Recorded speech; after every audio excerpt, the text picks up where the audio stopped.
इधर बोल। सलीम भाई क्या बोले उन्होंने तुम्हारे को? ये मिर्ची मार्केट है भोकरदन का। नगर पालिका वालों ने जगह दिए थे ये लोगों को 2024 में, और 200 रुपये इनके पैसे जमा करे। नगर पालिका का उत्पन्न हो रहा था, लेकिन अभी इनको काटने को बोले। ये शेख सलीम, शेख वसीम पठान, इनको सबके गाले काटने को बोल रहे हैं। ये नगर पालिका वाले ऑर्डर दिए, अगर तुम्हारे हाथ से नहीं काटे तो हम बुलडोजर ला के काट लेंगे। ये हिसाब से ये लोग ये अतिक्रमण काट रहे हैं। और बाजू का जो अतिक्रमण, इसके बाजू का मिर्ची मार्केट का, वो नहीं उठा रहे। अतिक्रमण उठाने का तो पूरा उठाना चाहिए। एकता 24H न्यूज़ भोकरदन, वाजिद शाह भोकरदन, ये सब लोगों के ऊपर पूरे भोकरदन में अन्याय कर रहे। बड़े लोगों के बिल्डिंग छोड़ रहे, गरीबों के अतिक्रमण तोड़ रहे ये लोग। मैं शासन से अपील करता हूँ कि इनके साथ न्याय किया जाए।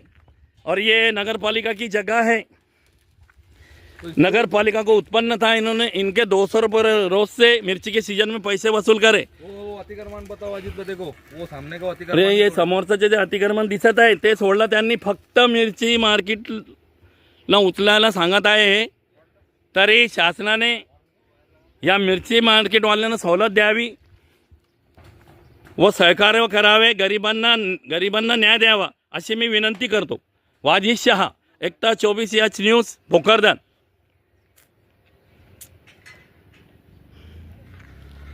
मिरची मार्केटचं अतिक्रमण काढायला लावलं नगरपालिकावाल्यांनी। सीजनमध्ये 200 रुपये रोजने पैसे जमा केले, महिन्यात 6000 रुपये महिना जमा केला। या जागेवर ते तात्पुरता लावलेलं आहे शेड ठोकले यांनी, काही पक्का काम केलेलं नाही आहे।